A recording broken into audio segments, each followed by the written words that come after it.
پہلے باب میں ان حروفوں کا ذکر ہے جو عمل کرتے ہیں. پھر اس کے دو فصل تھے. پہلے فصل میں ان حروفوں کا ذکر ہے جو اسموں پر داخل ہو کر عمل کرتے ہیں. اس کی کتنی قسمیں تھیں؟ 5. حرف جارہ،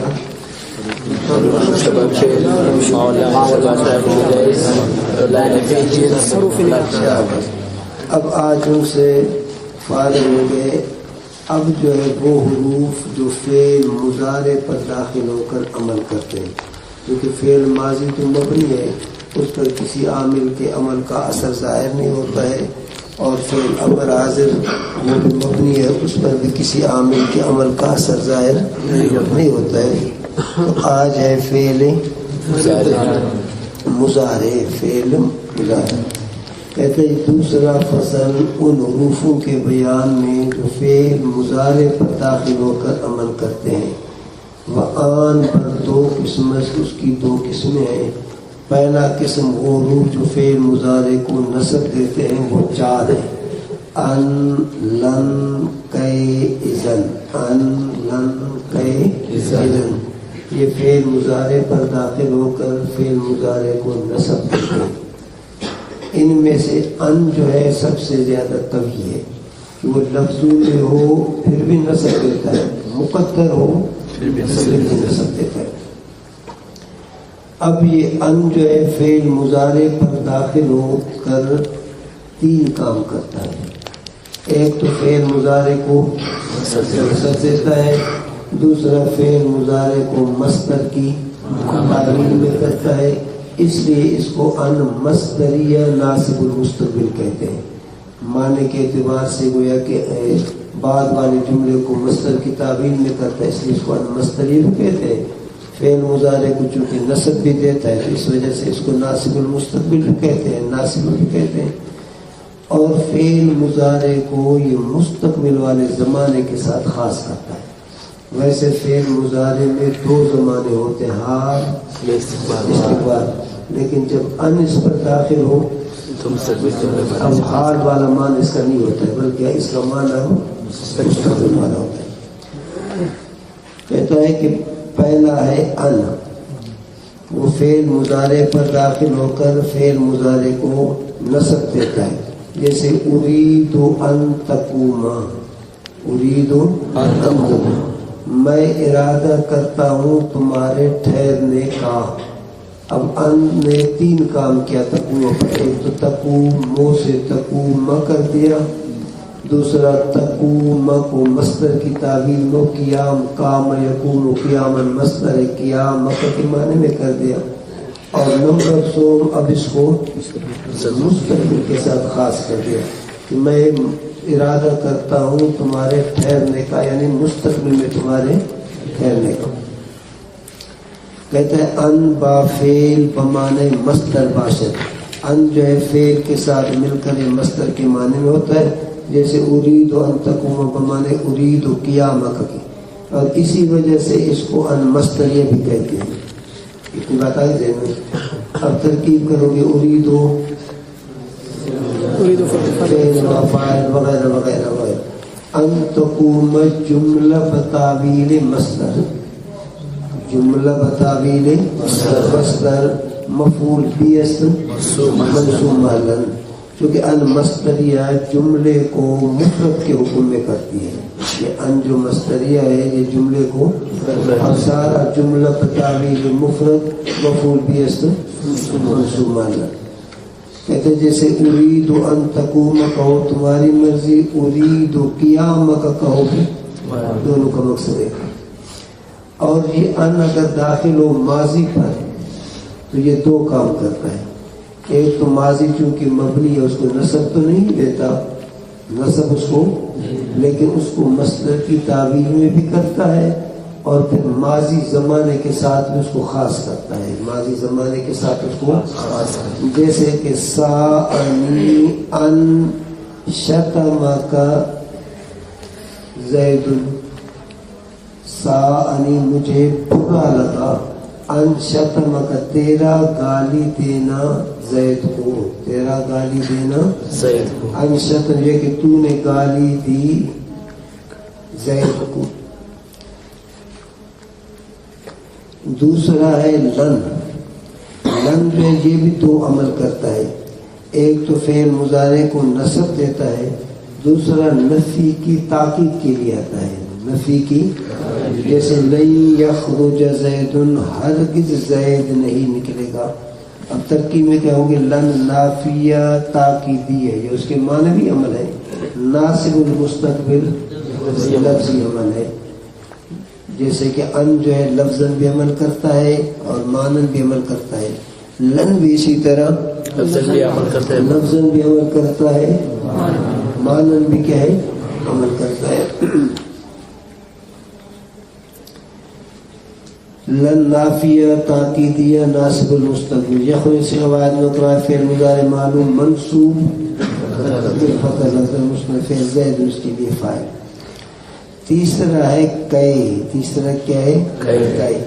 اب کئے بشرطے کہ سببیہ ہو. کئے تعلیلیہ بھی آتا ہے لیکن وہ حرف وہ نہیں, بلکہ کئے سببیہ ہو. جب کئے سببیہ ہو گیا تو یہ بھی اپنے فعل مضارع کو نصب دیتا ہے. جیسے اسلم تو کئے ادخل الجنت, میں مسلمان ہوا تاکہ میں جنت میں داخل کیا جاؤں, تاکہ میں جنت میں داخل ہو جاؤں. اب اسلم تو فعل و فاعل وغیرہ. کئے سببیہ ناصب المستقبل, اب یہ بھی لفظاً عمل کرتا ہے, معنی یہ ہے کہ کئے سببیہ اور لفظاً ناصب المستقبل. علمتو کا کئے تتقدم, میں نے تمہیں پڑھایا تاکہ تم ترقی کرو سونے میں, تاکہ مدرسے سے خوب سونا جو سیکھ کر آ جاؤ, موبائل بھی سیکھ کر آ جاؤ. ٹھیک ہے,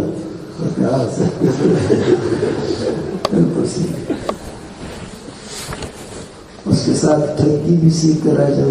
یہ نہیں ہے؟ اچھا یہ ہے تیسری شرط ہے کہ علمتو کا کئے تتقدم, میں نے تمہیں سکھلایا تھا کہ تم کیا ہے؟ ترقی کرو.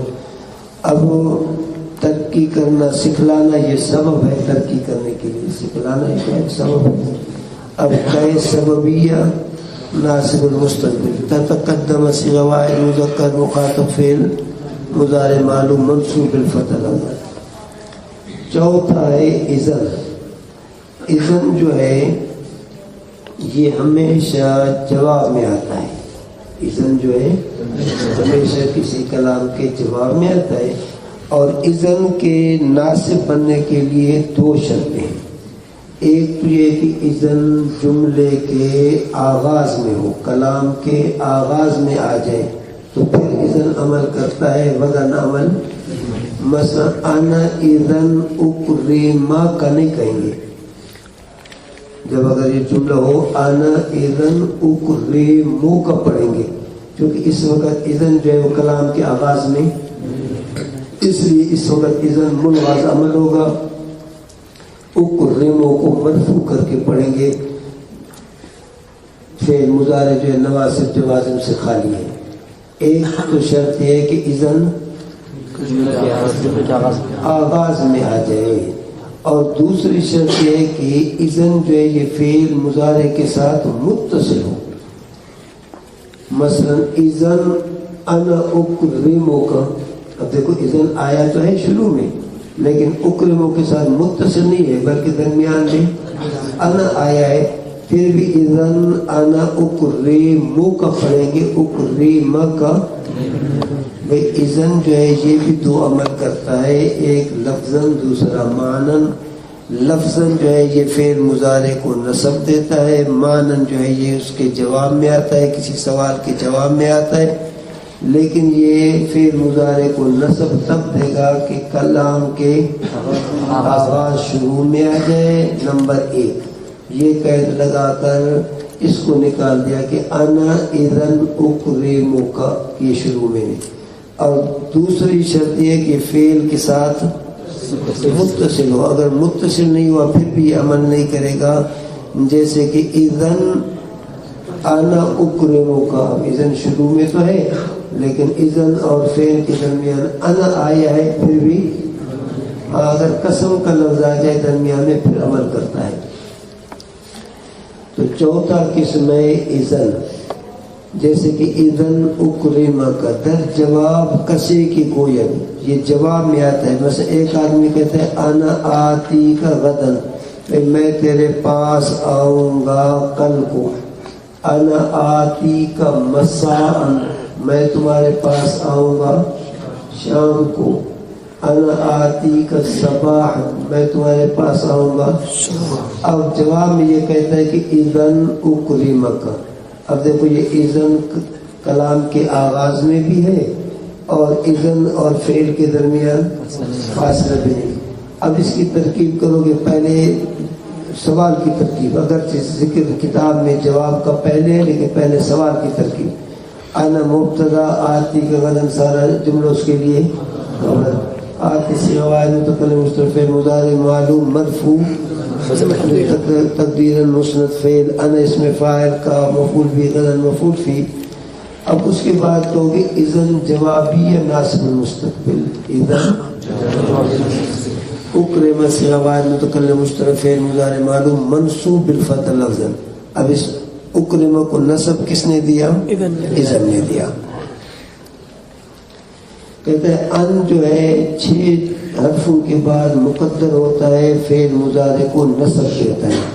یہ 6 حرفوں کے بعد مقدر ہوتا ہے، فعل مضارع کو نصب دیتا ہے. اس لیے پہلے میں نے کہا کہ سب سے قوی جو ہے وہ ان ہے. لفظوں میں ہو بھی عمل کرتا ہے، مقدر ہو بھی کیا ہے عمل کرتا ہے. جیسے کہ مررت حتی ادخل البلد. اب حتی پہلے پڑھ چکے ہو، عاطفہ ہوتا ہے استئنافیہ جارہ. حتی سے یہاں مراد ہے جارہ، کیونکہ حتی جارہ ہے اور وہ داخل ہوتا ہے اسم پر، یہاں فعل پر بظاہر داخل ہوا ہے. تو اب اس کو قانونی طور پر جائز قرار دینے کے لیے بزرگوں نے ان کو مقدر کیا ہے کہ بھئی ان جو ہے وہ مصدری ہے اور مصدر اسم ہوتا ہے. تو یوں سمجھو کہ حتی جارہ اسم پر داخل ہوا ہے. مررت حتی ادخل البلد. حتی جارہ جو ہے کبھی سببیہ ہوتا ہے، کبھی غایت کے لیے آتا ہے. کبھی کس کے لیے آتا ہے؟ غایت. اگر سببیہ ہو اس کا معنی ہوتا ہے تاکہ، اور اگر سببیہ ہو تو اس کا معنی ہوتا ہے تاکہ. غایت ہو تو اس کا معنی ہوتا ہے یہاں تک. اب اسلمت حتی ادخل الجنت، میں مسلمان ہوا تاکہ میں داخل کیا جاؤں جنت میں. اب یہ حتی سببیہ ہے کیونکہ حتی کا ما بعد کے لیے ما قبل سبب ہے. مسلمان ہوگا تو جنت میں داخل ہوگا. اگر غایت کے لیے ہو جیسے مررت حتی ادخل البلد، میں چل پڑا، پتہ نہیں چلا حتی کہ جا کے میں شہر میں بالکل وسط میں پہنچی ہوں، پتہ بھی نہیں چلا. بزرگ کو ایسے کرامتاً جو ہے فرشتوں نے اس کو اٹھا کے جو ہے شہر کے وسط میں پہنچا دیا. اب یہ حتی غایت کے لیے، اس کا معنی میں چل پڑا حتی ادخل البلد، یہاں تک کہ داخل ہوا شہر میں. حتی جو غایت کے لیے اس کا معنی ہوتا ہے یہاں تک، اور جو حتی سببیہ ہوتا ہے اس کا معنی تاکہ. جیسے اسلمت حتی ادخل الجنت، میں مسلمان ہوا تاکہ میں جنت میں داخل کیا جاؤں.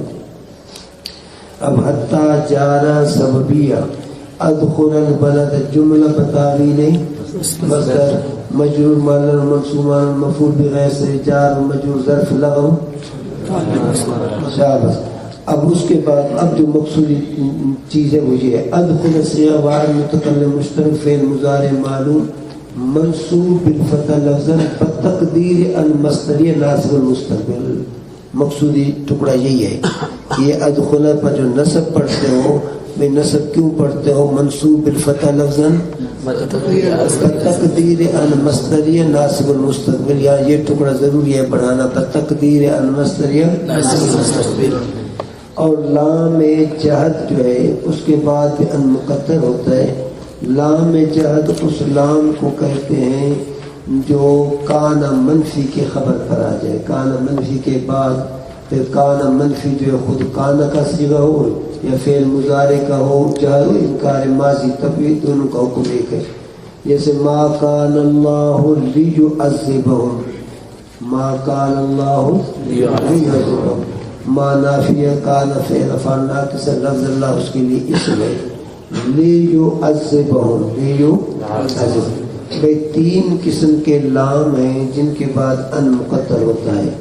ایک ہے لام کئی کے معنی میں اس کے بعد بھی ان مقدر ہوتا ہے لیکن یہ اپنے لیے متعلق چاہتا ہے. جیسے کہ اسلم تو لأدخل الجنہ کہو یا اسلم تو کئی ادخل الجنہ لام سببی ہے. یہ جار مجرور اپنے لیے متعلق چاہتے ہیں. باقی لام جو جہدیہ ہوتا ہے وہ اپنے لیے متعلق نہیں چاہتا ہے. لام جہدیہ جو ہے جیسے ما کان اللہ لیعذبہم. اب یہ نہیں کہیں گے کہ لام جارہ یعذب تعویل مصدر مجرور جار مجرور متعلق چاہیں گے. متعلق بس لفظ اللہ کان کے لیے اسم لیعذبہم جملہ خبر اوست منصوب محلل. لام جہدیہ یعذب سواد فعل مضارع معلوم منصوب بالفتح لفظا بتقدیر ان مصدریہ ناصب مستقل. تیسرا لام جو ہے وہ امر یا امرو کے باب کے بعد آ جائے یا اراد یریدو کے باب کے بعد آ جائے وہ بھی لام زائد ہوتا ہے اپنے لیے متعلق نہیں چاہتا ہے. جیسے یریدون لیطفئوا نور اللہ. اب یہ لام عمل تو کرتا ہے لیکن اپنے لیے متعلق نہیں چاہتا ہے. او جو بمانے الا کے ہو یا الا کے ہو او بمانے الا کے ہو اس کے بعد ان مقدر ہوتا ہے. او بمانے الا ان مت کہو کہ او بمانے الا کے ہو یا او بمانے الا کے ہو اس کے بعد بھی ان مقدر ہوتا ہے. فعل مضارع کو نصب دیتا ہے. جیسے لألزمنک او تعطینی حقی میں تمہارا ضرور بضرور پیچھا کروں گا. او تعطینی حقی اصل میں تھا الا ان تعطینی حقی یہاں تک کہ تم میرا حق دے دے. یہاں تک کہ اب لألزمنک فعل وغیرہ وغیرہ او بمانے الا او بمانے الا توڑتی سے حوالے کا مخاطب فعل مضارع معلوم منصوب بالفتح لفظا بتقدیر ناصب مستقبل. واو صرف جو ہے اس کے بعد بھی ان مقدر ہوتا ہے. واو صرف اس کو کہتے ہیں کہ ما بعد والے جملے کا جو مفہوم ہے وہ ما قبل والے جملے کے مفہوم سے بدل دے. واو صرف کا معنی پھیرنا یعنی ما بعد والا جو جملہ ہے واو کے بعد اس کو ما قبل والے جملے کے مفہوم سے پھیر دے. جیسے کہ اس کی مثال لا تکن جلدن وتظہر الجزع نہ ہو جا تو بہادر ظاہر نہ کر تو بہادری کو اور تو ظاہر کرتا ہے بے صبری کو. یعنی بے صبری بھی کرتا ہے اور ادھر سے اپنے آپ کو بہادر بھی تو دکھاتا ہے کہ یہ دونوں چیزیں اکٹھے نہیں ہو سکتی. اب یہ تظہر پر ما قبل والا جو جملہ ہے اس کا لا جو ہے وہ عمل نہیں کرے گا. یعنی واو نے ما قبل والے جملے کے کو اپنے ما بعد والے جملے سے پھیر دیا. یا لا تأکل السمک وتشرب اللبن وتشرب اللبن. واو صرف جو ہے اس کے بعد بھی ان مقدر ہوتا ہے جو فعل مضارع کو نصب دیتا ہے. اور اسی طرح لام جو کئے کے معنی میں اس کے بعد بھی ان مقدر ہوتا ہے فعل مضارع کو نصب دیتا ہے. اور فا جب 6 چیزوں کے جواب میں آ جائے تو اس کے بعد بھی ان مقدر ہوتا ہے فعل مضارع کو نصب دیتا ہے. وہ 6 چیزیں امر ہے. اب جب امر کہا تو دعا اس کے اندر داخل ہے. اب دعا کو اگر الگ ذکر نہ کرے تو کوئی حرج نہیں کیونکہ امر دعا جو ہے یا وہ نہیں ہوگا یا امر ہوگا. اے اللہ یہ چیز مجھے دے تو یہ امر میں داخل. اس چیز سے بچا تو یہ نہیں میں داخل ہے. یا اسی طرح نفی اب تحذیر جو ہے وہ نفی میں داخل ہے. استفہام ہے تمنی ہے عرض ہے. امر کی مثال جیسے زرنی فاکرمک تو میری زیارت کر. اب زر کی ترکیب کرو گے اس کے بعد کہو گے فا جوابیہ. اکرم سے واحد متکلم مشترک فعل مضارع معلوم منصوب بالفتح لفظا تقدیر ان مصدریہ ناصب مستقل. اسلم فتسلم اسلم فتسلم فتسلم اگر فا نہ ہو تو پھر تسلیم پڑھیں گے، مجزوم فا ہے تو پھر فتسلم، فا جوابیہ، تسلیم صیغہ واحد مذکر مخاطب فعل مضارع معلوم منصوب بالفتح لفظا تقدیر ان مصدریہ ناصب المستقبل. نہیں کی مثال جیسے کہ لا تفتروا علی اللہ کذبا فیسحتکم، تم اللہ پر جھوٹ مت کھڑو پھر ہلاک کر دے وہ اللہ پاک تم کو عذاب کے ساتھ. اب فیسحتکم فا یہ نہیں کے جواب میں، تو یسحت صیغہ واحد مذکر واحد فعل مضارع معلوم منصوب بتقدیر ان مصدر. یا لا تکفر فتدخل النار، لا تکفر یہ نہیں ہے. اب فتدخل النار یہ فا کس کے جواب میں ہے؟ نہیں کے جواب میں، تو اس کے بعد ان مقدر ہے. نفی کی مثال جیسے کہ لا یقضی علیہم فیموتوا، فیصلہ موت کا نہیں کیا جائے گا ان پر کہ پھر وہ مر جائیں، تو لا نافیہ وغیرہ وغیرہ. فیموتوا فا جوابیہ، یموت سے جو مذکر غائب فعل مضارع معلوم منصوب بحذف نون اعرابی، منصوب بحذف نون اعرابی بتقدیر اصل ناصب. استفہام کی مثال هل زید فی الدار فامضی الیہ، هل زید فی الدار، هل استفہامیہ زید مبتدا فی الدار ضرب مستقر کے لیے خبر، کیا زید گھر میں ہے؟ فامضی الیہ پس میں چلوں اس کی طرف جاؤں. فا جوابیہ، امریہ صیغہ واحد متکلم مستتر فعل مضارع معلوم منصوب. یا دوسری مثال دے دو هل اسألک، کیا میں آپ سے کچھ پوچھوں؟ فتجیبنی، تجیبون فتجیب بس تو مجھے جواب دے گا. فا جوابیہ، تجیب صیغہ واحد مذکر مخاطب فعل مضارع وغیرہ. تمنی کی مثال جیسے کہ لیت لی مالا فانفقہ، کاش کہ میرے لیے مال ہوتا پس میں وہ مال کیا ہے خرچ کرتا. اب ترجی جو ہے وہ اس میں داخل ہے، ترجی اس میں داخل جیسے لعلی ابلغ الاسباب اسباب السماوات فاطلع الى الہ موسیٰ. جوابیہ اطلع صیغہ واحد متکلم مستتر فعل مضارع معلوم. بولو. دعا کی مثال جیسے کہ رب وفقنی فاعمل صالحا، رب اصل میں تھا یا ربی وفقنی، وفقنی مقصود بھی میرا، اے میرا رب تو مجھے توفیق دے. فاعمل صالحا فا جوابیہ صیغہ واحد متکلم مستتر فعل مضارع معلوم منصوب بالفتح لفظا تقدیر المصدریہ ناصب المستقبل.